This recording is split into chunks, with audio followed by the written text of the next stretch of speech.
अस्सलाम वालेकुम, डॉक्टर अफशीन अकबर है। हमारा जो टॉपिक है आज, control of ECF, osmolarity and sodium concentration.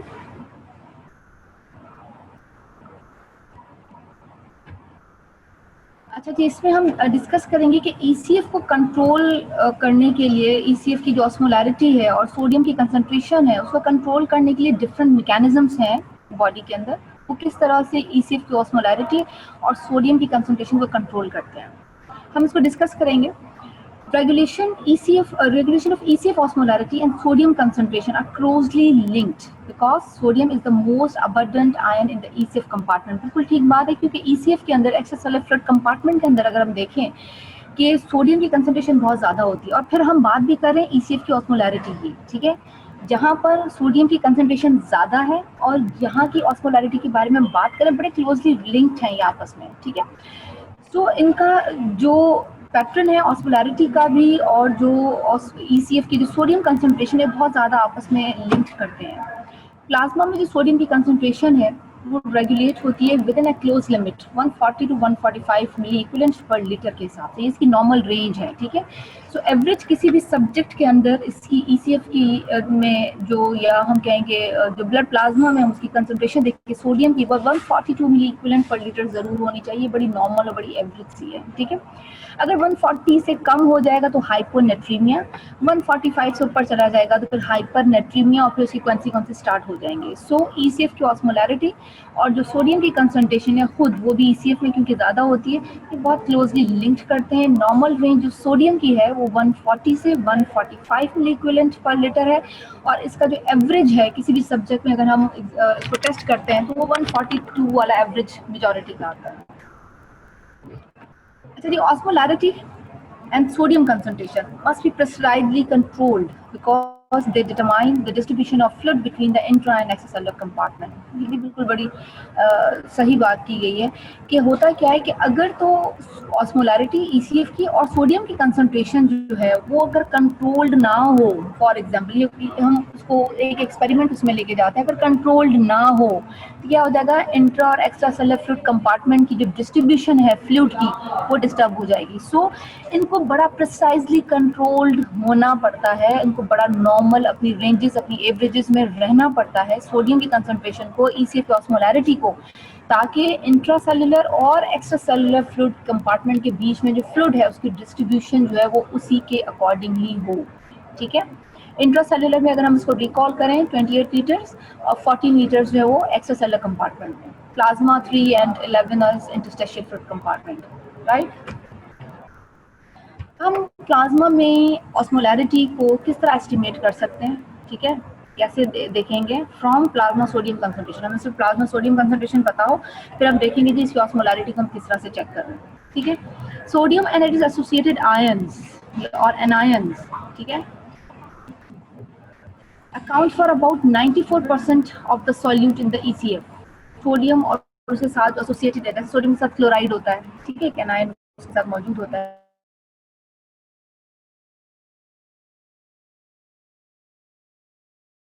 Plasma osmolarity को एस्टिमेट करने के लिए एक छोटा सा फॉर्मूला दिया गया है, उसमें हम देखते हैं कि प्लाज्मा ऑस्मोलैरिटी POS के साथ है, ठीक है, उसके बाद 2.1 multiply by plasma sodium concentration. ये 2.1 है, ये बेसिकली हम देखेंगे ये क्लियरेंस है प्लाज्मा की, अपनी क्लियरेंस है फॉर सोडियम, तो ये 2.1 उसका है, ठीक है। तो हम क्या करेंगे, ये एक स्टैंडर्ड फॉर्मूला है 2.1 multiply by plasma sodium concentration. तो किसी भी सब्जेक्ट की अगर हम देखेंगे कि हम उसकी सोडियम की कंसंट्रेशन की हम एवरेज को काउंट करें कि एवरेज 142 होती है, फिर हम इसकी जो क्लियरेंस है प्लाज्मा में से सोडियम की वो 2.1 है, तो हम क्या करेंगे कि with the sodium concentration plasma sodium which is 142, और उसके बाद हम उसकी जो प्लाज्मा ऑस्मोलैरिटी किस तरह से चेक करेंगे, हम 2.1 वाला फॉर्मूला 2.1 उसको मल्टीप्लाई करेंगे 142 के साथ, तो हमें पता चलेगा इस फॉर्मूले के अकॉर्डिंगली कि इस सब्जेक्ट की ऑस्मोलैरिटी 298 मिली ऑस्मोल्स पर लीटर है, विच इज़ नॉर्मल, ठीक है।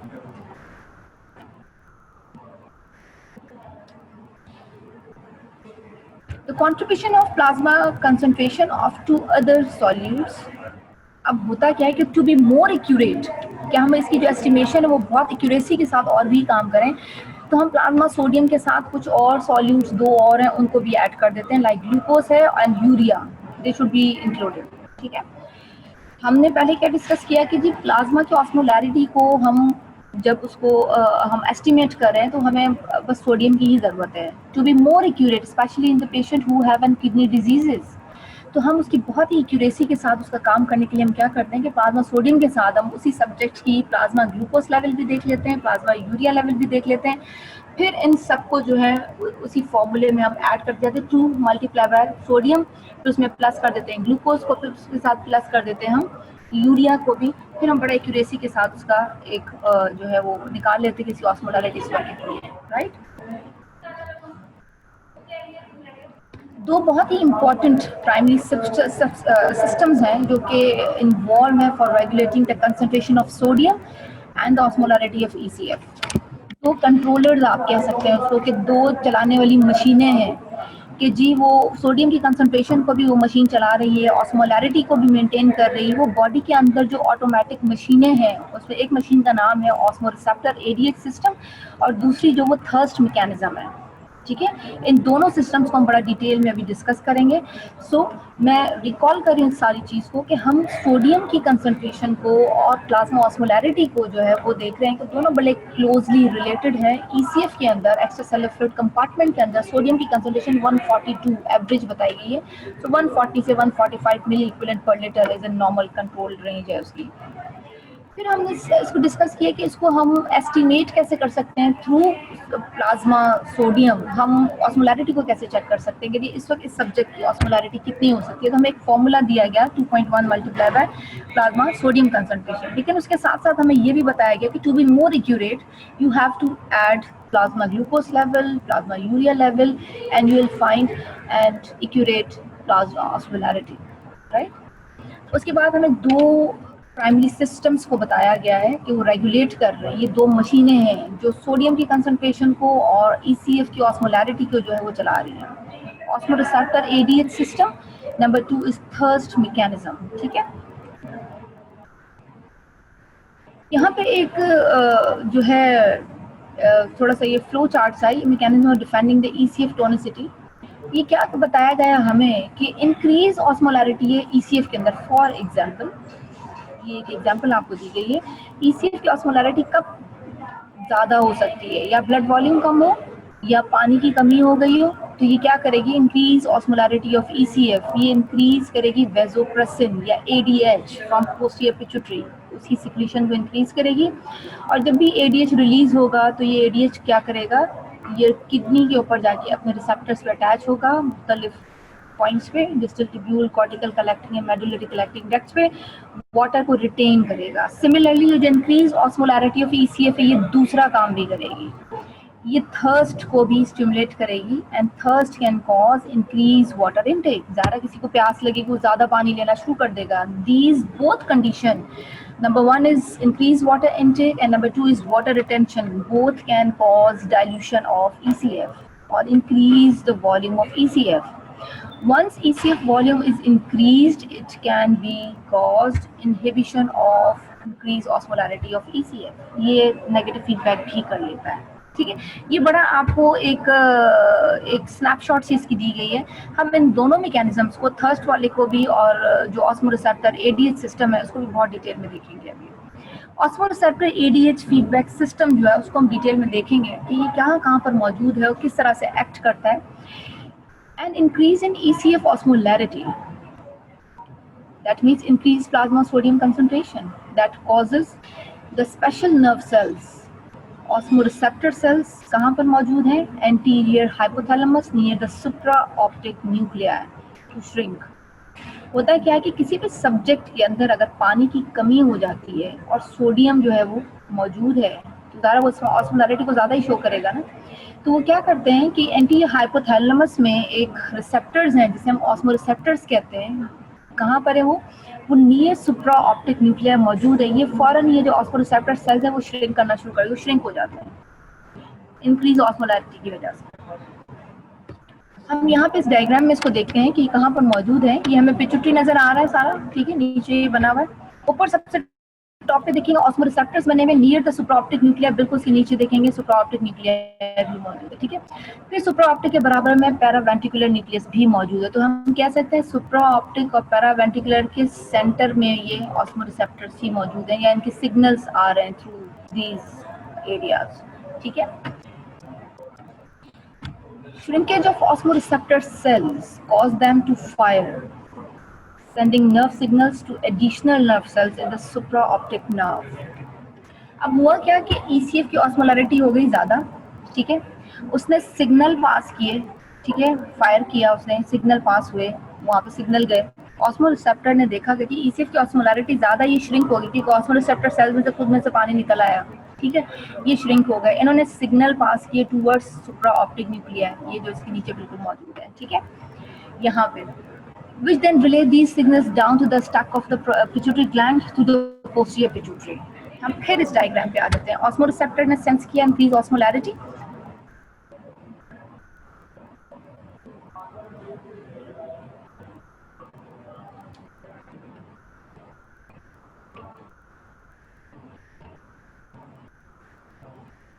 गुलाम सर स्क्रीन शेयरिंग क्या हो गया?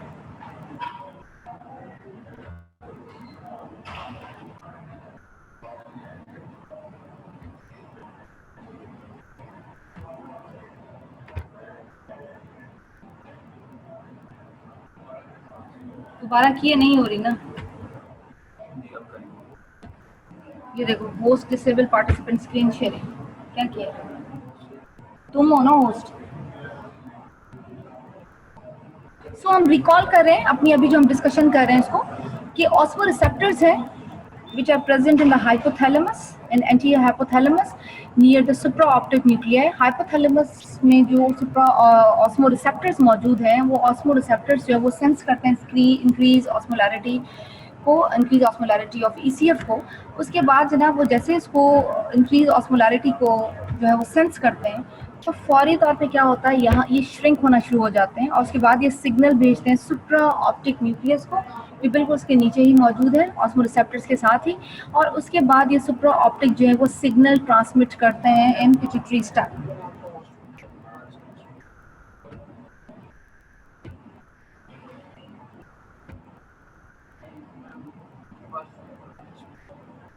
ना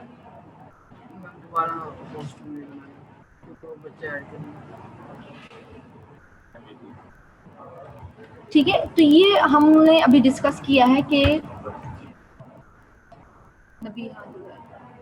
ये हमने डिस्कस किया है कि जी इंक्रीज ऑस्मोलैरिटी को जो है वो सेंस कर रहे हैं ऑस्मोरिसेप्टर्स, और फिर ऑस्मोरिसेप्टर्स जो हैं वो क्या करते हैं कि वो श्रिंक हो जाते हैं इंक्रीज ऑस्मोलैरिटी, इंक्रीज सोडियम की वजह से सुप्राऑप्टिक को सिग्नल भेजते हैं, सुप्राऑप्टिक के सिग्नल चले जाते हैं नीचे पिट्यूटरी स्टैक के अंदर।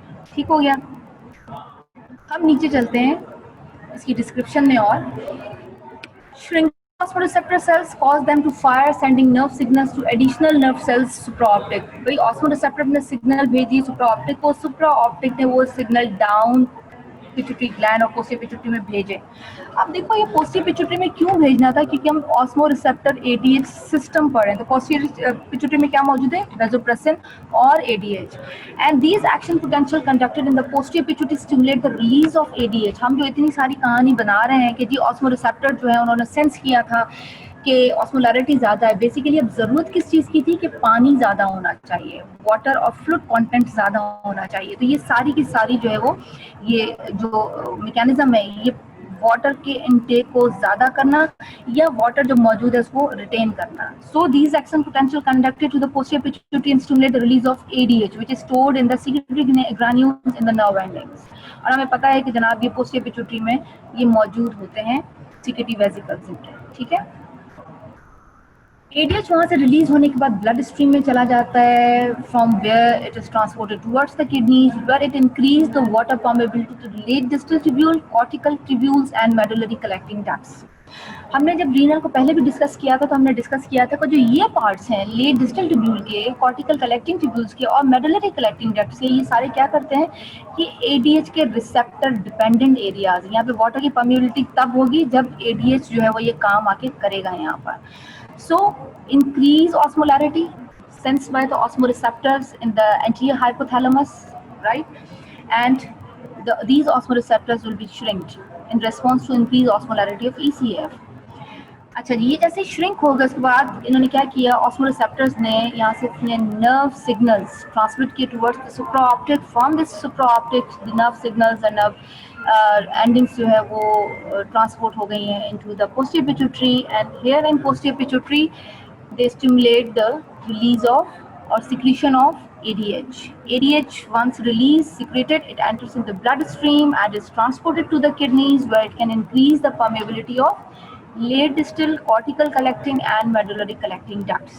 ये बात इतनी आपको समझ आ गई होगी डेफिनेटली कि हमने क्या किया है, हमने इंक्रीज ऑस्मोलैरिटी को डिस्कस किया है, ऑस्मोरिसेप्टर ने उसको सेंस किया, ऑस्मोरिसेप्टर ने उसको सेंस करने के बाद उस खुद श्रिंक हो गए, वहाँ से नर्व सिग्नल्स हुए, फायरिंग हुई उनकी वो जो नर्व एक्शन पोटेंशियल की, और वहाँ से सिग्नल्स चले गए सुप्राऑप्टिक से सिग्नल्स जो है वो चले गए उससे नीचे पोस्टीरियर पिट्यूटरी में सीक्रेटरी वेसिकल्स मौजूद थे, और वो सीक्रेटरी वेसिकल्स जो है वो उन्होंने रिलीज कर दिया एडीएच को। एडीएच जैसे ब्लड स्ट्रीम में एंटर हुआ, वहाँ से वो किडनी पे पहुंचा, और फिर किडनी पे जो पार्ट्स हैं distal tubule, cortical collecting, medullary collecting, यहाँ पे इनके रिसेप्टर्स मौजूद है क्योंकि एडीएच एक हार्मोन है, ये अपने रिसेप्टर पे अटैच हुआ, तो यहाँ पे इसने वाटर की परमेबिलिटी ज़्यादा कर दी, जो भी पानी कोई भी फ्लूइड पोर्शन इन एरिया से गुजरेगा वो सारा का सारा रीएब्जॉर्ब हो जाएगा। ठीक है, the increased water permeability in the distal nephron segment causes increased water reabsorption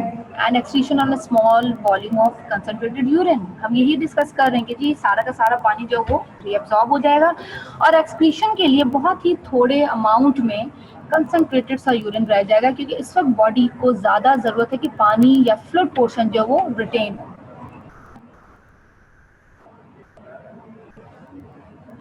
अच्छा, इस सारे सिस्टम में क्योंकि ऑस्मोलैरिटी तो ज़्यादा ही थी ना, तो water is conserve in the body while the sodium and other solid continue to be excreted in the urine. ठीक है, and this causes dilution of the solutes in the ECF, thereby creating the initial excessively concentrated extracellular fluid। हुआ क्या था कि क्योंकि osmolarity ज़्यादा थी, उस वक्त पानी नहीं था, तो उस वक्त तो एक्स्ट्रासेलुलर जो कंपार्टमेंट था वो बड़ा जो वो जैम पैक था, बहुत ज़्यादा आयंस मौजूद थे। फिर ये जो ऑस्मोरिसेप्टर एडीएच सिस्टम स्टिमुलेट हुआ, तो उसकी वजह से वाटर जो वो बॉडी में कंजर्व होना शुरू हो गया।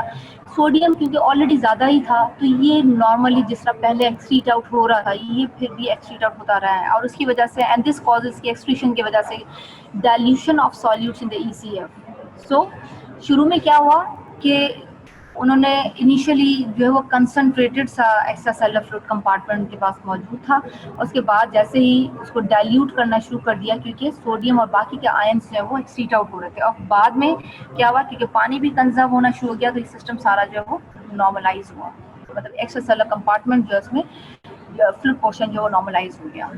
अच्छा, ऑस्मोरिसेप्टर्स एडीएच फीडबैक मैकेनिज्म भी है एक हमारे पास। ठीक है, for regulating ECF osmolarity in response to water deficit।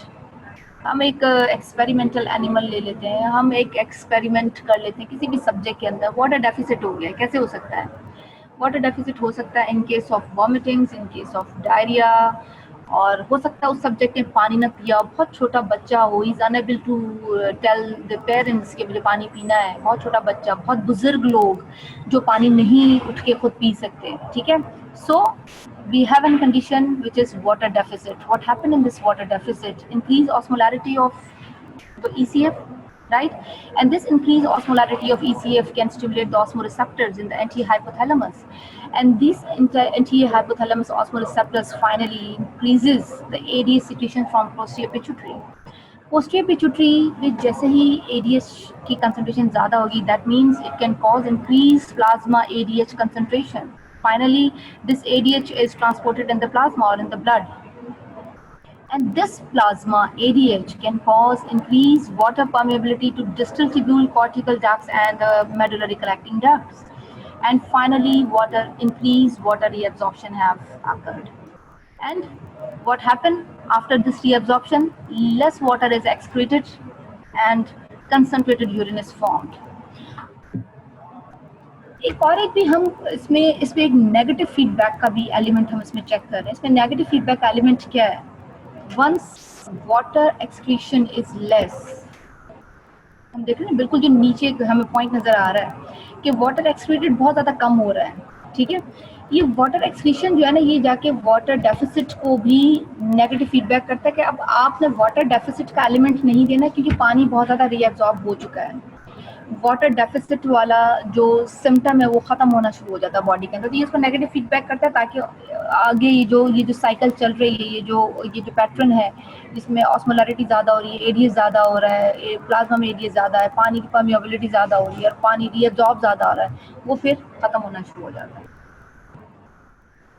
ADH synthesis in supraoptic paraventricular nuclei of the hypothalamus and ADH released from the posterior pituitary। हम कुछ तो डिस्कस कर ही चुके थे कि ऑस्मोरिसेप्टर्स हैं पोस्टीरियर पिट्यूटरी में जो वो ADH मौजूद है। अब फाइनली हम इसकी सिंथेसिस को भी डिस्कस करेंगे कि supraoptic and paraventricular nuclei of hypothalamus में इनकी सिंथेसिस हो रही है हाइपोथैलेमस में, और फिर ये ADH रिलीज जो है वो पोस्टीरियर पिट्यूटरी से हो रहा है बेसिकली। सो न्यूरो एनाटमी यहाँ पे थोड़ी सी हाइपोथैलेमस की दिखाई गई है, where the ADH is synthesized and the posterior pituitary gland where the ADH is released, ठीक है। ऑस्मोरिसेप्टर्स भी हमें इसमें नजर आ रहे हैं, ये पिट्यूटरी को थोड़ा सा एनलार्ज किया गया है, ऑस्मोरिसेप्टर्स नजर आ रहे हैं, फिर सुप्राऑप्टिक नजर आ रहा है, फिर उसके बाद थोड़ा सा हमें यहाँ पे नजर आ रहा है anterior lobe of pituitary posterior भी है यहाँ पे मौजूद, पैरावेंट्रिकुलर न्यूक्लियस भी है, सुप्राऑप्टिक भी है, हम इसको सारा भी डिटेल से डिस्कस कर रहे हैं। Hypothalamus contains two types of magnocellular neurons that synthesize the ADH। Hypothalamus के पास दो तरह के लार्ज, जैसे मैग्नो वर्ड हमेशा यूज होता है बड़ी बड़ी किसी चीज के लिए, मैग्नोसेल्युलर न्यूरॉन्स है उनके पास, वो सिंथेसाइज क्या कर रहे हैं एडीएच, कहाँ पर, सुप्रा optic and paraventricular nuclei of the hypothalamus. इसका जो अबाउट 5/6 है ना वो सुप्रा ऑप्टिक में बन रहा है और 1/6 जो है वो पैरावेंट्रिकुलर में, ज़्यादा जो पोर्शन है एडीएच का जो सिंथेसाइज हो रहा है वो सुप्रा ऑप्टिक में, और उसका बहुत थोड़ा सा पोर्शन 1/6 है जो कि पैरावेंट्रिकुलर न्यूक्लिया में उसका सिंथेसाइज हो रहा है। Both of these nucleus have axonal extension to the posterior pituitary. ये बात अगर आप लोग रिकॉल करें एंडोक्राइन में भी जब एडीएच पढ़ रहे थे तब भी हम डिस्कस कर चुके हैं, ठीक है। हाइपोथैलेमस के पास दो तरह के मैग्नोसेलुलर लार्ज न्यूरॉन्स हैं, ठीक है, जहाँ पे एडीएच जो है सिंथेसाइज हो रहा है, एक है सुप्रा ऑप्टिक और दूसरा है पैरावेंट्रिकुलर न्यूक्लिया, ठीक है।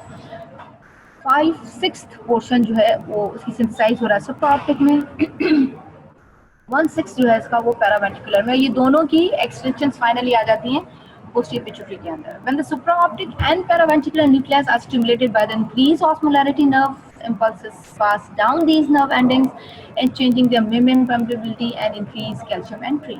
अब हम तो देखें ये सिंथेसिस का पढ़ रहे हैं कि ये ADH बन कैसे रहा है। होता क्या है कि हमने ऑस्मोरिसेप्टर्स को डिस्कस किया था पहले ऑस्मोरिसेप्टर डिस्कस किया था ना हमने कि वो इंक्रीज ऑस्मोलैरिटी को जो वो सेंस करती है इस तरह से, उसके बाद ADH जो है वो फाइनली बाद में रिलीज होता है। तो हुआ क्या, when the supra and paraventricular nuclei जो ना जब उन्होंने सिग्नल कैच किए थे ना ऑस्मोरिसेप्टर से, ठीक है, स्टिमुलेटेड बाय इंक्रीज ऑस्मोलैरिटी, यहाँ से ये जब नर्व सिग्नल्स और नीचे की तरफ आए, कहाँ पर, पोस्टीरियर पिट्यूटरी की तरफ, नर्व से डाउन दीज नर्व एंडिंग से नीचे की तरफ आए, चेंजिंग देयर मेम्ब्रेन परमेबिलिटी। होता है क्या है कि उन्होंने सेंस कर लिया था सुप्रा ऑप्टिक ने भी पैरावेंट्रिकुलर ने कि जी ऑस्मोलैरिटी बहुत इंक्रीज है, इन दोनों का किसने सिग्नल भेजे थे, ऑस्मो रिसेप्टर ने भेजे थे, ठीक है। तो इन्होंने इंक्रीज ऑस्मोलैरिटी पे ये दोनों सेल्स जो हैं सुप्रा ऑप्टिक भी पैरावेंट्रिकुलर भी स्टिमुलेट हो गए, और क्योंकि सुप्रा ऑप्टिक में 5/6 पोर्शन सिंथेसाइज हो रहा है, पैरावेंट्रिकुलर में 1/6 पोर्शन जो है वो सिंथेसाइज हो रहा है किसका, ADH का, ठीक है। तो ये सिग्नल्स जो हैं ये डाउन आ गए इसके नर्व एंडिंग्स में, इनकी मेम्ब्रेन परमेबिलिटी चेंज किस तरह हुई कि यहाँ पे इन न्यूरॉन्स की के अंदर जो नर्व एंडिंग्स में कैल्शियम एंटर होना शुरू हो जाता है, ठीक है। इंक्रीज ऑस्मोलैरिटी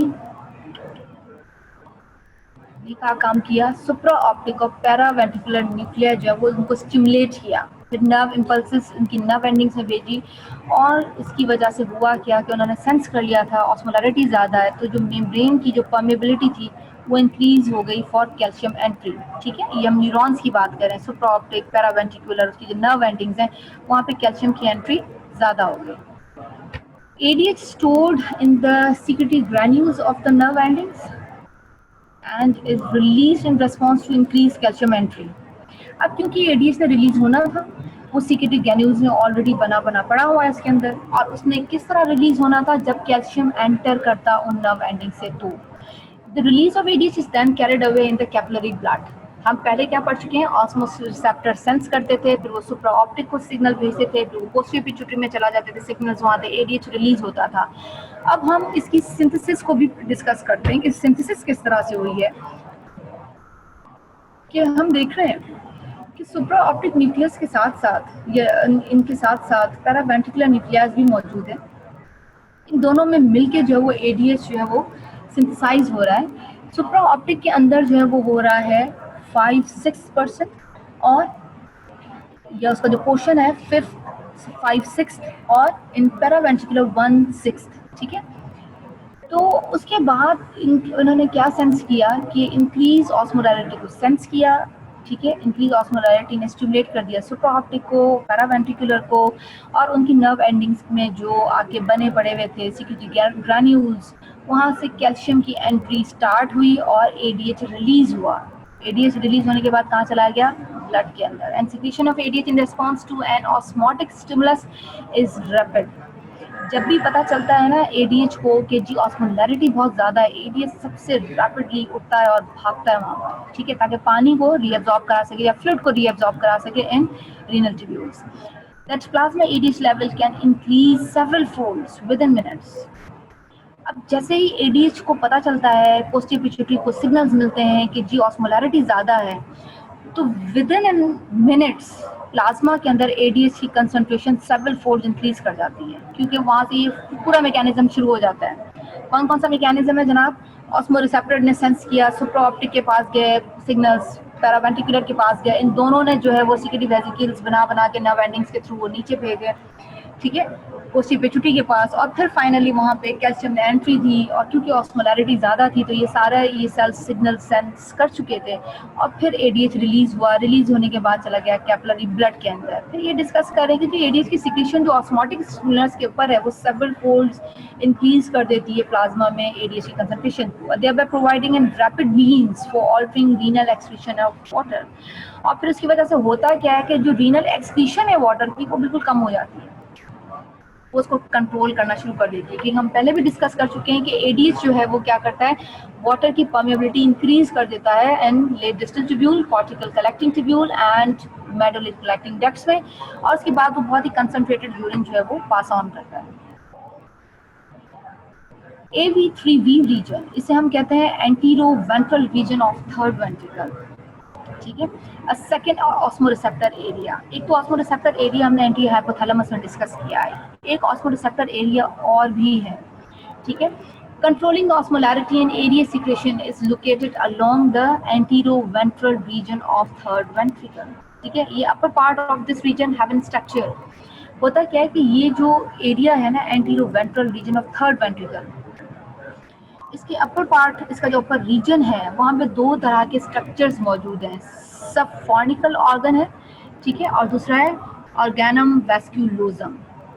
इन दोनों के बीच में जो है सब फॉर्निकल ऑर्गन और ऑर्गेनम वैस्क्यूलोजम के बीच में एक छोटा सा पोर्शन है, उसे कहते हैं मीडियन प्री ऑप्टिक न्यूक्लियस। ठीक है, अब होता है कि जो मीडियन प्री ऑप्टिक न्यूक्लियस है ना, इसके भी मल्टीपल नर्व कनेक्शन होते हैं with these organs as well as with the supra optic nuclear. ठीक है, पहले हम क्या डिस्कस करते रहे, सिंथेसिस कहाँ पे हो रहा था, ये सुप्रा ऑप्टिक में भी हो रहा था, पैरावेंट्रिकुलर में भी हो रहा था। अब हमने डिस्कस किया है कि ये जो ऑस्मोरिसेप्टर एरिया है ना, सेकंड ऑस्मोरिसेप्टर एरिया, वो एक और एक जगह भी है। एक तो एंटीहाइपोथैलेमस में हो गया, दूसरा जनाब हो गया ये anteroventral region of third ventricle. अब इस एरिया में upper part of this anteroventral region of third ventricle, वहाँ पे कुछ स्ट्रक्चर्स मौजूद हैं, सब फॉर्निकल और फिर ऑर्गेनम वैस्क्यूलोजम। इन दोनों के बीच में फिर एक छोटा सा स्ट्रक्चर है जिसे कहा जाता है प्री ऑप्टिक न्यूक्लियस। इसके बहुत सारे कनेक्शंस हैं इन दोनों के साथ भी, सब फॉर्निकल और ऑर्गेनम वैस्क्यूलोजम के साथ भी, और as well as it is connected with the supra optic nuclear and the blood pressure control centre the middle of the brain. अब देखें ना, ये जो प्री ऑप्टिक है उसके कितने सारे कनेक्शन हैं, सुप्रा ऑप्टिक के साथ भी है, और उसके बाद ब्लड प्रेशर कंट्रोल सेंटर्स जो मेडुला में मौजूद है उसके साथ भी कनेक्शंस हैं। तो ये जो प्री ऑप्टिक न्यूक्लियस है ना, ये बड़ा कमाल का है, आगे हम इसको डिस्कस करते रहेंगे। इसके बहुत सारे कनेक्शंस हैं। बेसिकली इन दो सब फॉनिकल और ऑर्गेनम वेस्कुलोजम के बीच में एक एरिया है जिसे प्री ऑप्टिक न्यूक्लियस कहते हैं। उसके मल्टीपल नर्व कनेक्शन होते हैं, इन सब फॉनिकल के साथ भी हैं, ऑर्गेनम वेस्कुलोजम के साथ भी हैं, फिर as well as supra optic के साथ भी हैं, और सब blood pressure control system medulla. इसका मतलब है कि बहुत ही फ्रेंडली किस्म का प्री ऑप्टिक न्यूक्लियस है, ठीक है। और जो ऑस्मो रिसेप्टर था उसका क्या था, वो सीधा सिग्नल सिर्फ सुप्रा ऑप्टिक को ही भेजता था। लेकिन जो प्री ऑप्टिक है वो बेचारा हर जगह पे उसने अपनी दोस्ती गांठी हुई है।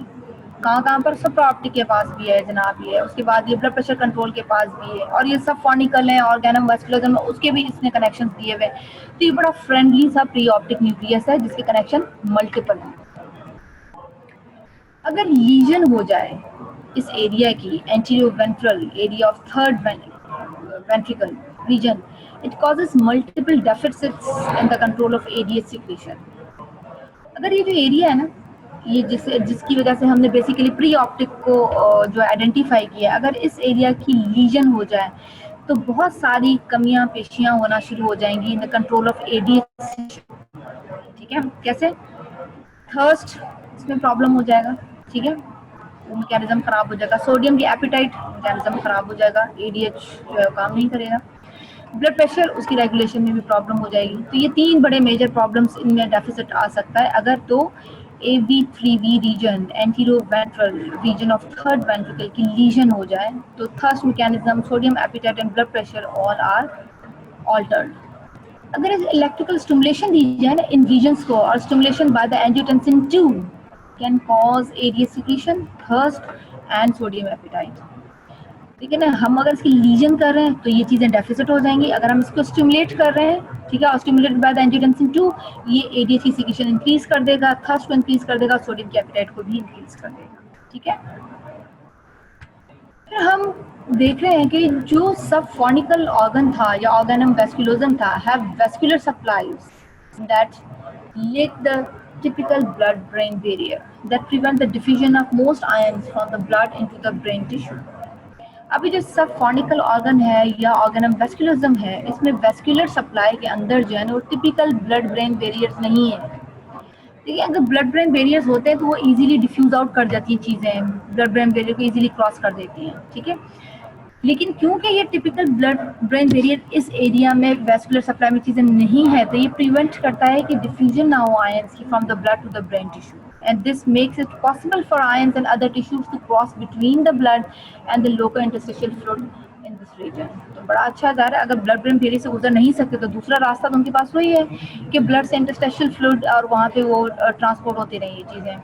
So as a result, osmoreceptors rapidly responds to change in osmolarity of ECF, ठीक है। ब्लड ब्रेन में चले जाते तो ऑस्मोरिसेप्टर को तो पता ही नहीं चलना था, लेकिन क्योंकि ऑस्मोरिसेप्टर की वैल्यू थी इसीलिए ये इस जगह पे ब्लड ब्रेन बैरियर नहीं थे।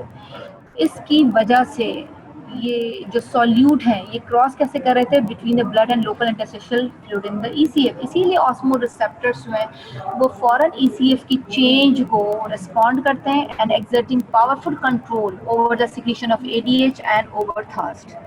देखिए कितना खूबसूरत निज़ाम है ये ब्रेन का बना हुआ कि ब्लड ब्रेन बैरियर्स काफ़ी जगहों पे इस एरिया में नहीं थे। क्यों? क्योंकि अगर यहाँ पर नहीं, यहाँ पे अगर ब्लड ब्रेन बैरियर मौजूद होते, फॉर एग्जांपल सब फॉनिकल में, ऑर्गेनम वेस्कुलरिज्म में, तो इंक्रीज ऑस्मोलैरिटी ऑस्मोरिसेप्टर सेंस नहीं कर पाते। ये कैसे सेंस कर पाए हैं कि क्योंकि सॉल्यूट्स को वो दूसरा रास्ता दिखाया गया जिस रास्ते में ऑस्मोरिसेप्टर्स बैठे हुए हैं। ऑस्मोरिसेप्टर ने सेंस किया और फटाफट ये वो फौज थी, ऑस्मोरिसेप्टर एक फौज का काम कर रही थी कि ये फौरन एक्टिवेट हो गई। इसने जो है वो सुप्रा ऑप्टिक से बी पैरावेंट्रिकुलर फौरन ADH बनाया, उसको पोस्टीरियर पिट्यूटरी की तरफ भेजा और वहाँ से वो ADH रिलीज हुआ। ADH रिलीज होने के बाद प्लाज्मा में गया, वहाँ से जाने के बाद अपने रीनल ट्यूब्यूल में फौरन अपने रिसेप्टर्स पर अटैच होके वाटर की परमिबिलिटी इंक्रीज की और जो एक्सक्रीशन थी यूरिन में वाटर ज़्यादा जा रहा था वो सारा रोक लिया। तो इसने एक फौज का काम किया कि उसने बचा लिया सारा सिस्टम, ठीक है। चलेंगे आगे चलते हैं। Stimulation of ADH released by decrease arterial pressure and decrease blood volume. जी बिल्कुल, ये भी ठीक बात कर रहा है कि ADH को स्टिमुलेट करने के लिए आर्टीरियल प्रेशर का डिक्रीज होना भी एक बड़ा इंपॉर्टेंट एक पॉइंट है, एक पॉजिटिव फैक्टर है। डिक्रीज ब्लड वॉल्यूम भी एक बड़ा इंपॉर्टेंट पॉजिटिव फैक्टर है, ठीक है। ADH released is also controlled by cardiovascular reflexes that responds to decrease in blood pressure and blood volume.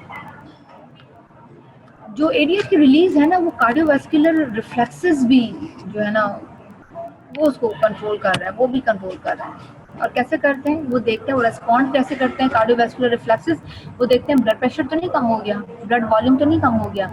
किसी भी सब्जेक्ट का ब्लड वॉल्यूम कम हो गया या उसका ब्लड प्रेशर कम हो गया तो फौरन कार्डियोवैस्कुलर रिफ्लेक्सेस जो हैं वो एक्टिवेट हो जाते हैं और वो ADH को रिलीज करवाना शुरू कर देते हैं, ठीक है। अब आर्टीरियल बैरोरिसेप्टर रिफ्लेक्सेस हैं और कार्डियोपल्मोनरी रिफ्लेक्सेस हैं, ये दो तरह के मेन रिफ्लेक्सेस हैं, ठीक है। हम डिस्कस कर रहे हैं कि ADH की रिलीज जो है, पहले तो हमने देखा कि वाटर डेफिसिट की हम बार बार बात करते रहे, इंक्रीज ऑस्मोलैरिटी की बात करते रहे कि ADH रिलीज हो रहा है। दो तरह के ऑस्मोरिसेप्टर्स जो है वो एरियाज लोकेशंस मौजूद थी, एक एंटी हाइपोथैलेमस में था और उसके बाद एक antero ventral region of third ventricle में भी था, जिसकी वजह से हमने देखा कि जी वो ADH रिलीज हुआ। उसके बाद हम ये देख रहे हैं कि ADH का रिलीज डिक्रीज आर्टीरियल प्रेशर पे भी हो जाता है, डिक्रीज ब्लड वॉल्यूम पे भी हो जाता है, राइट। सो ADH को जो कंट्रोल कर रहे हैं ना, ऑल्सो कंट्रोल्ड बाय, पहले तो कौन कर रहा है, ऑस्मोरिसेप्टर्स तो कर ही रहे हैं, ये कार्डियोवैस्कुलर रिफ्लेक्सेस भी कर रहे हैं। ये कैसे रिस्पॉन्स करते हैं कार्डियोवैस्कुलर रिफ्लेक्सेस, ये रिस्पॉन्स करते हैं जब भी ब्लड प्रेशर कम हो जाए या ब्लड वॉल्यूम कम होना शुरू हो जाए। तो उन रिफ्लेक्सेस में से दो इंपॉर्टेंट रिफ्लेक्सेस हैं जो ADH को रिलीज करवा रहे हैं, वो आर्टीरियल बैरोरिसेप्टर रिफ्लेक्स हैं और कार्डियोपल्मोनरी रिफ्लेक्स है, ये दो इंपॉर्टेंट हैं। हम आर्टीरियल बैरोरिसेप्टर रिफ्लेक्स को डिस्कस करेंगे। These reflexes pathway originate in the high pressure regions of the circulation. High pressure regions कौन सी हैं? Aortic arch है, carotid sinus है, and in the low pressure regions, cardiac atria. ठीक है, इन जगहों पर क्या है, बैरोरिसेप्टर रिफ्लेक्स मौजूद है, ठीक है। इनका पाथ में हाई प्रेशर रीजन्स में भी है और लो प्रेशर रीजन्स भी है। तो सर्कुलेशन के अंदर हाई प्रेशर रीजन्स जो है वो एओर्टिक आर्क है और दूसरी कैरोटिड साइनस है। उसके बाद सर्कुलेशन के अंदर ही लो प्रेशर रीजन है वो कार्डियक एट्रिया है। Afferent stimulus, vagus nerve carried by the vagus nerve, glossopharyngeal nerve with the synapse of the nucleus of the tractus solitarius. Tractus solitarius कहाँ पर है, मेडुला ऑब्लंगेटा के अंदर। एफरेंट नर्व्स जो है ना वो वेगस और ग्लॉसोफैरिंजियल के जरिए सिनैप्स करती हैं nucleus of the tractus solitarius. Projection of these nuclei relay the signals to the hypothalamus nuclei that control ADH synthesis and secretion. ये जो न्यूक्लिया हमने बात की है ना, वेगस नर्व का भी न्यूक्लिया है, ग्लॉसोफैरिंजियल का भी, कहाँ पर होता है, ये मेडुला में मौजूद है, ठीक है। इनकी प्रोजेक्शंस, इन न्यूक्लिया के जो सिग्नल्स हैं वो हाइपोथैलेमिक न्यूक्लिया में भी जा रहे हैं। हाइपोथैलेमिक न्यूक्लिया में क्या काम हो रहा है, वहाँ पे ADH की सिंथेसिस भी हो रही है, सिक्रीशन भी हो रही है। In addition to increase osmolarity, these two stimuli increase ADH secretion. हमने सबसे पहले तो जब इंक्रीज ऑस्मोलैरिटी को डिस्कस किया था तो हमने देखा कि जी ADH ऑस्मोरिसेप्टर्स के थ्रू जो है वो रिलीज हो रहा था। ऑस्मोरिसेप्टर्स इंक्रीज ऑस्मोलैरिटी को सेंस करता है, ठीक है। उसके अलावा इंक्रीज ऑस्मोलैरिटी के अलावा दो और भी स्टिमुलाइज हैं जो ADH को इंक्रीज कर देते हैं, उसकी सिक्रीशन तीन कर सकते हैं। एक तो ब्लड प्रेशर डिक्रीज हो जाए या ब्लड वॉल्यूम कम हो जाए, ठीक है। ये क्वांटिटेटिवली इस डायग्राम में हम देखेंगे कि कार्डियोवैस्कुलर रिफ्लेक्सेस को दिखाया गया है and osmolarity and stimulating ADH secretion दिखाया गया है।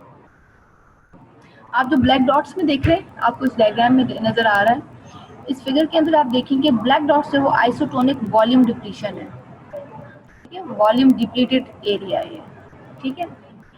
और फिर जो आपने व्हाइट कलर के डॉट्स देख रहे हैं इसके अंदर वो आइसोवॉल्यूमिक ऑस्मोटिक इंक्रीज है, ऑस्मोल्स इंक्रीज हो रहे हैं यहाँ पर व्हाइट वाले में, और यहाँ पर जब वो वॉल्यूम डिप्लीट हो रहा है।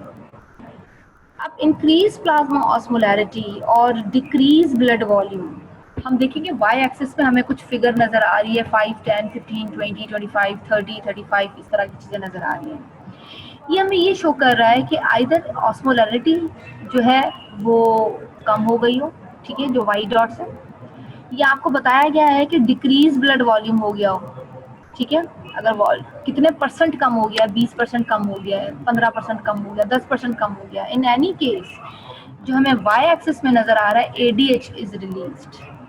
ठीक है, चाहे ऑस्मोलैरिटी इंक्रीज हो जाए, ऑस्मोल्स देखें ना बड़े जैम पैक, जो वाइट डॉट्स हैं बड़े आपस में घने से लग रहे हैं, ये जैम पैक्स हैं, ज़्यादा ऑस्मोलैरिटी, चाहे ये ज़्यादा हो जाए, चाहे पानी डिप्लीटेड हो जाए, ठीक है, या डिक्रीज ब्लड वॉल्यूम हो जाए, ठीक है, the level of ADH also called arginine vasopressin, हम जो ये देख रहे हैं ना आर्जिनिन वेसोप्रेसिन प्लाज्मा एवीपी के नाम से, ये इंक्रीज होना शुरू हो जाती है।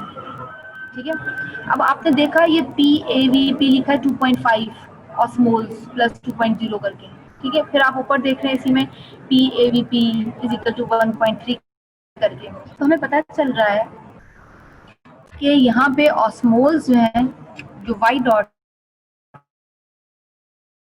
है वहाँ पे ऑस्मोलैरिटी इंक्रीज, फिर हम देख रहे हैं ब्लैक डॉट्स में कि यहाँ पे जो है वो ब्लड वॉल्यूम कम हो गया है 15%, 20%, तो यहाँ पर भी एवीपी या हम इसे कहें कि वेसोप्रेसिन और एडीएच और आर्जिनिन वेसोप्रेसिन, यहाँ पे ये भी इंक्रीज होना शुरू हो गया है। ठीक, so in any case if there is increase osmolarity, if there is in blood volume, there must be increased vasopressin or ADH.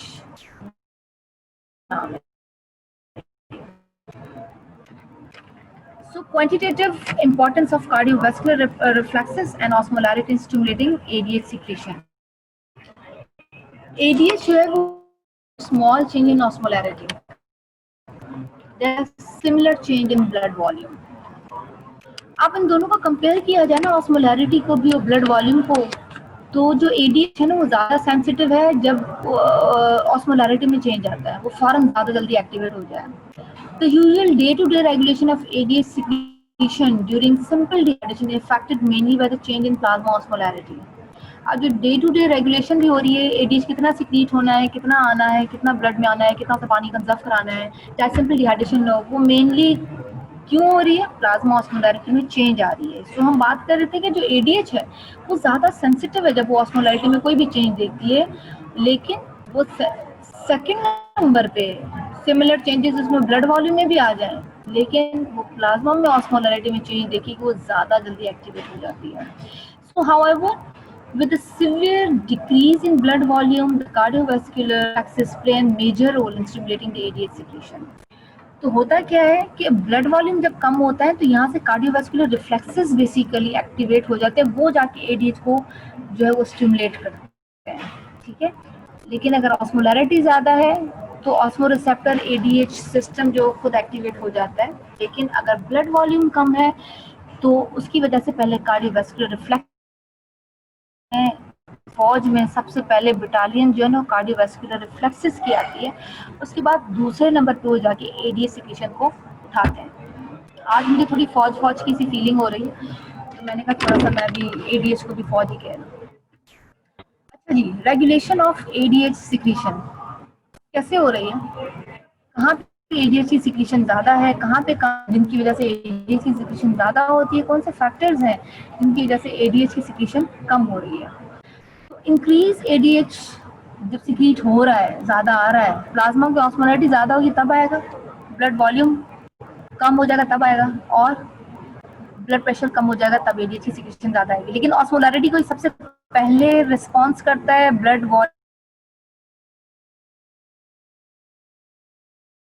पहले कार्डियोवास्कुलर रिफ्लेक्सेस उसको रिस्पॉन्स करेंगे। ठीक है, नोजिया में, हाइपोक्सिया में, इनमें भी एडीएच की सिक्रीशन ज़्यादा हो जाती है। उसके बाद ड्रग्स में मॉर्फिन है, निकोटिन है, साइक्लोफॉस्फेमाइड है।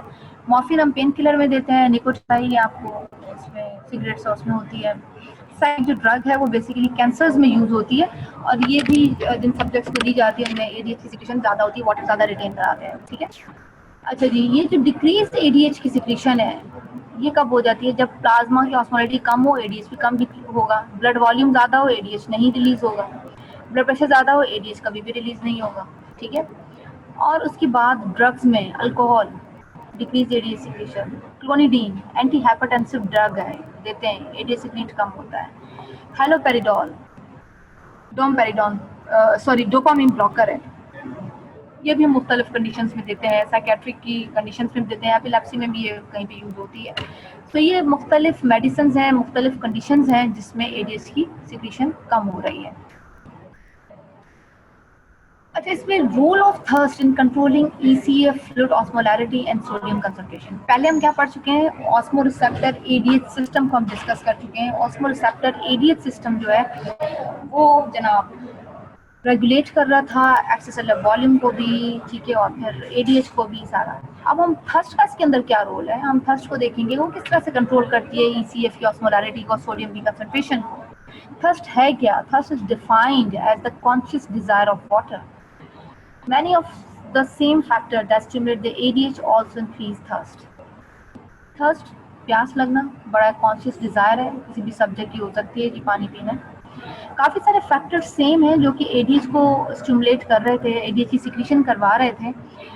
सिमिलरली वही सारे फैक्टर्स हैं जो थर्स्ट को भी इंक्रीज करा रहे हैं, बस बहुत थोड़ा सा कहीं पर चेंज है, हम उसको डिस्कस कर लेंगे अभी। As fluid loss does occur through sweating and breathing and through the GI tract. कहीं से भी पानी का लॉस हो रहा है, पसीना आया है, सांस ले रहा है, आप गर्मी में खड़े हुए, या जीआईटी ट्रैक्ट के जरिए कहीं से पानी का लॉस हो गया, हो सकता है डायरिया हो सकता है आपने इंक्रीज इनटेक लिया ही ना, स्वेटिंग हो गई हो और आपने पानी ना लिया हो, ठीक है। Fluid intake is regulated by the thirst mechanism. With the osmoreceptor ADH mechanism maintains precise control of ECF osmolarity and sodium concentration. अब जो फ्लूइड इनटेक है ना, बेसिकली उसको रेगुलेट कर रहा है थर्स्ट मैकेनिज्म, उसके साथ कंपनी कर रहा है ऑस्मोरिसेप्टर एडीएच मैकेनिज्म, ठीक है। और फिर ये क्या करता है कि बड़ा प्रिसाइजली कंट्रोल करता है ईसीएफ की ऑस्मोलैरिटी को भी और सोडियम की कंसंट्रेशन को भी, ठीक है। फ्लूइड लॉस हो जाए, चाहे स्वेटिंग में हो, पानी ना लिया हो, बहुत छोटा बच्चा हो, बुजुर्ग हो, किसी भी तरह से फ्लूइड लॉस हो, और फिर या वाटर इनटेक कम हो गया हो, ब्रीदिंग हो, या थ्रू जीआईटी ट्रैक्ट हो, तो बेसिकली फ्लूइड इनटेक जो है ना वो थर्स्ट मैकेनिज्म उसको जो है वो रेगुलेट कर रहा है। फिर उसके साथ कंपनी करता है ऑस्मोरिसेप्टर एडीएच, और फिर ये दोनों बड़ा प्रिसाइजली कंट्रोल करते हैं ऑस्मोलैरिटी को भी और सोडियम की कंसंट्रेशन को भी। अब ब्रेन के अंदर, सेंट्रल नर्वस सिस्टम के अंदर जो थर्स्ट के सेंटर्स हैं वो हम देखते हैं। Pre optic area along the anteroventral wall of third ventricle, AV3V, याद आ गया ना आपको, दोबारा से हम उसी पे आ गए, ठीक है। प्री ऑप्टिक एरिया एक तो, ठीक है, उस प्री ऑप्टिक एरिया कहाँ पर है? Anteroventral wall of the third ventricle, और यहाँ हमसे कहते हैं anterior hypothalamus that promote ADH release, also stimulate thirst. Pre optic area जो है ये क्या करता है? एडीएच की रिलीज भी करा रहा और थर्स्ट को भी स्टिमुलेट कर देता है। प्री ऑप्टिक न्यूक्लियस जो है स्मॉल एरिया है, when stimulated electrically causes immediate drinking that continue as long as the stimulation lasts. अगर आप एक्सपेरिमेंटल एनिमल में किसी में प्री ऑप्टिक न्यूक्लियस को स्टिमुलेट कर दें तो क्या करेगा? फौरन पानी पीना शुरू कर देगा, उस वक्त तक पीता रहेगा जब तक आप उसको वो इलेक्ट्रिकल स्टिमुलेशन देते रहेंगे। All these areas together are called the thirst centres, ठीक है। तो anteroventral wall of third ventricle है, प्री ऑप्टिक एरिया या प्री ऑप्टिक न्यूक्लियस है, ये सारे एरियाज जो ये थर्ड सेंटर्स कहला रहे हैं, या प्री ऑप्टिक न्यूक्लियस कह लें उसको, या प्री ऑप्टिक एरिया कह लें। Organum vasculosum of the lamina terminalis, which lies immediately beneath the AV3V region, is also involved. अच्छा जी, एक और भी छोटे से जो है ना उसने छलांग लगा ली है इस थर्स्ट सेंटर्स के अंदर। Pre optic nucleus, pre optic area ये तो था ही, वो कहते हैं जी ऑर्गेनम वैस्कुलोजम भी है, ठीक है, लैमिना टर्मिनलिस का एक पोर्शन है, ये भी beneath AV3 region के पास होती है, ये भी इन्वॉल्व है। Third centre neurons undergo shrinkage in response to increase osmolarity of the CSF in the third ventricle, और दैट प्रोमोट ड्रिंकिंग। अब होता क्या है कि जो थर्ड सेंटर्स हैं ना वो भी श्रिंक होना शुरू हो जाते हैं अगर ऑस्मोलैरिटी ज़्यादा हो CSF के अंदर, ठीक है, और फ़ौरन वो प्रमोट करते हैं, सब्जेक्ट जो है फ़ौरन पानी की तरफ भागता है कि जी पानी पीना चाहिए। सो अगर हम थर्ड सेंटर्स को जो CNS में मौजूद है, प्री ऑप्टिक एरिया, ठीक है, या anteroventral region of third ventricle, pre optic nucleus है, ठीक है, और ऑर्गेनम वेस्कुलोजम, ये 3-4 एरियाज जो हैं ये थर्स्ट सेंटर्स कहलाते हैं, ठीक है। थर्ड सेंटर्स श्रिंक हो जाते हैं in response to increase osmolarity of CSF in the third ventricle, और फॉरन सब्जेक्ट जो वो पानी की तरफ भागेगा। अब कंट्रोल जो थर्स्ट का है उसको कौन से फैक्टर्स हैं,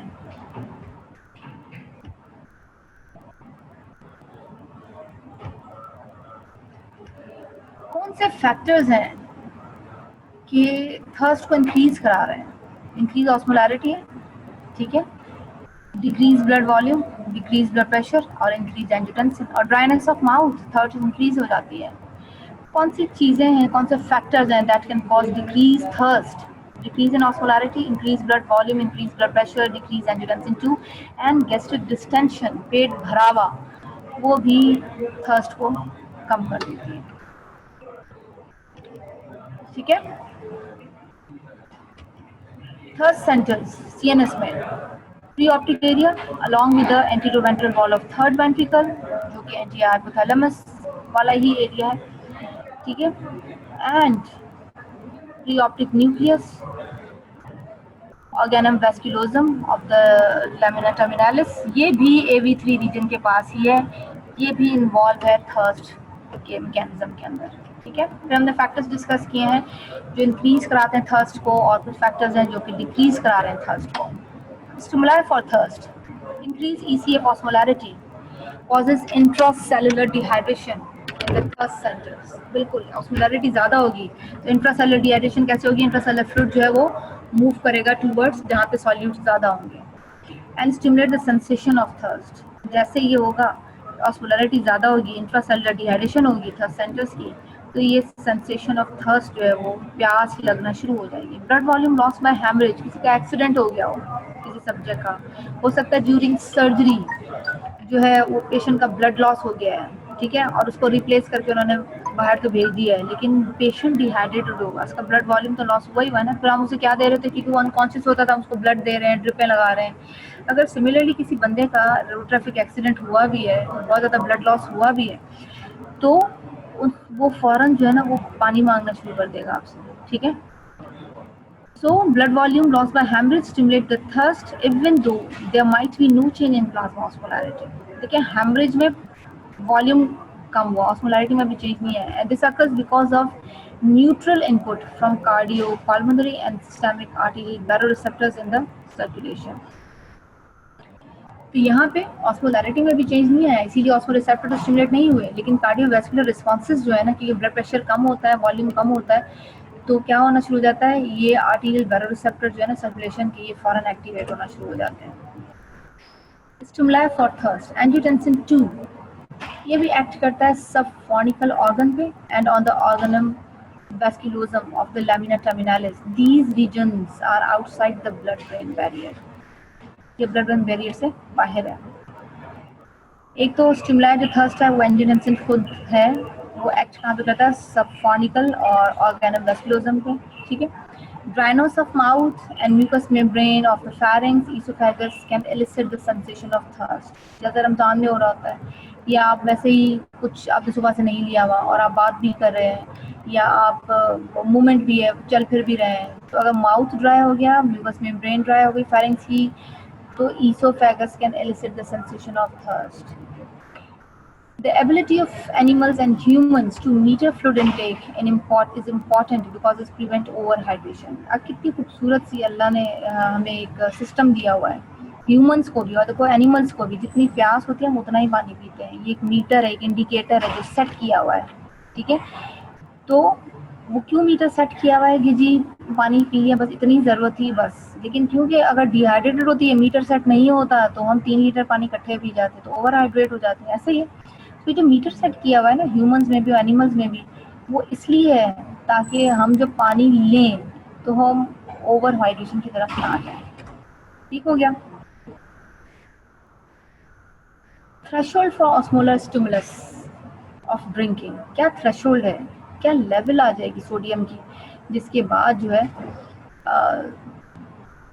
ये थर्स्ट मैकेनिज्म एक्टिवेट हो जाता है। When sodium concentration increases only about 2 milliequivalent per litre above normal, the thirst mechanism is activated. Sodium ज़्यादा हो रहा है, पानी ज़्यादा नहीं हो रहा, sodium, that means increase osmolarity. अगर सोडियम की कंसंट्रेशन हम बात करते हैं कि 140 से 145 तक है, अगर ये 2 मिली इक्विवेलेंट और बढ़ा दें, 147 हो गई, अब नॉर्मल हो गई ना वो 2 मिली इक्विवेलेंट, थर्स्ट मैकेनिज्म फौरन जनाब एक्टिवेट होना शुरू हो जाएगा, ठीक है। When either the ADH or the thirst mechanism fail, फिर हम एक एक्सपेरिमेंट की तरफ जाते हैं और उसमें हम ये देखते हैं कि या ADH का सिस्टम जो है वो खराब हो जाए, फेल हो जाए, थर्स्ट मैकेनिज्म खुद फेल हो जाए। The other ordinarily can still control the EC osmolarity and sodium concentration with reasonable effectiveness। ये भी कितनी एक ब्यूटीफुल सिस्टम है बॉडी के अंदर कि ADH सिस्टम भी है बॉडी में, ADH वाला ऑस्मोलस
स्क्रीन शेयरिंग ऑन।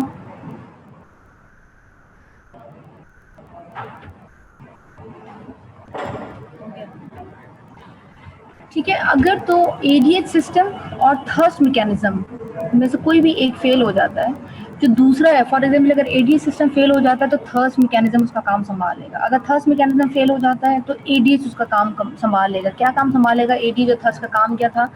वो ईसीएफ की ऑस्मोलैरिटी, ईसीएफ की ऑस्मोलैरिटी और कंसंट्रेशन जो थी सोडियम की इन द प्लाज्मा, वो बड़ी इफेक्टिवली काम करता रहेगा। ठीक हो गया।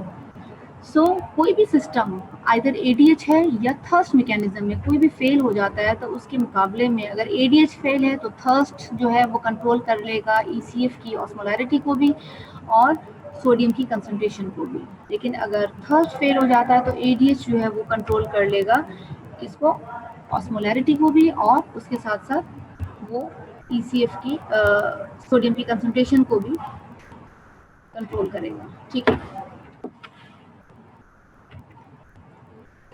If both the ADH and thirst mechanism fail simultaneously, फिर हम आ जाते हैं कि जनाब अगर ये दोनों इकट्ठे फेल हो जाते हैं, plasma sodium concentration and osmolarity are very poorly controlled.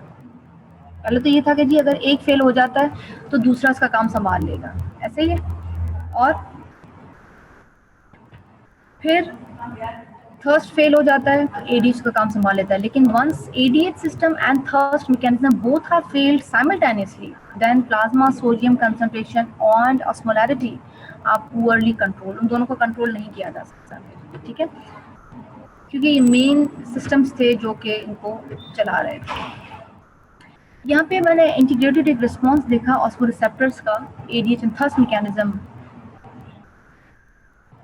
in controlling the extracellular fluid osmolarity and sodium concentration। यहाँ पे देखिए नॉर्मलाइज हमें दिखाया गया कि सोडियम का इंटेक था और फिर वो प्लाज्मा सोडियम कंसंट्रेशन उसको नॉर्मल जो रेड लाइन में हमें नजर आ रही है। फिर हमने देखा कि जी एडीएच एंड थर्स्ट सिस्टम को ब्लॉक किया गया जो ब्लू लाइन में नजर आ रही है, तो सोडियम का इंटेक, और फिर हम देखेंगे कि जी प्लाज्मा की सोडियम की कंसंट्रेशन 150 में जा रही है, तो वो बिल्कुल सारा खराब हो जाएगा, सिस्टम सारा मैकेनिज्म उसका खराब हो जाएगा।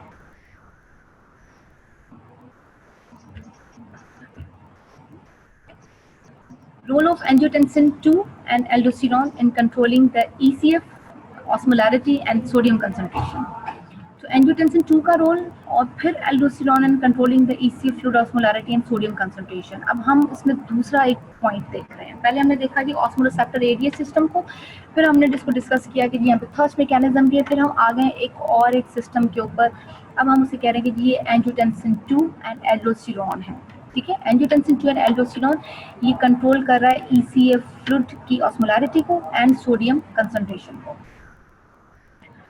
एंजियोटेंसिन 2 और एल्डोस्टेरोन दोनों जो है ना बड़ा इंपॉर्टेंट रोल प्ले करते हैं regulating the sodium reabsorption by the renal tubule. हमें पहले डिस्कस कर चुकी हूँ मैं कि जो एडीएच है या एल्डोस्टेरोन है ये अपने रिसेप्टर्स पे अटैच होता है, उसकी वजह से एक्वापोरिन्स ऑन होते हैं वाटर के ऑस्मोसिस, तो बेसिकली ये एक्ट कर रहे हैं रीअब्जॉर्प्शन करवा रहे हैं सारी, ठीक है, पानी की भी करवा रहे हैं, सोडियम की रीअब्जॉर्प्शन भी हो रही है। So when sodium intake is low, increased level of these hormones stimulate the sodium reabsorption. Excuse me sodium ma'am, का लेक्चर का टाइम खत्म हो गया मैम, वेट कर रही।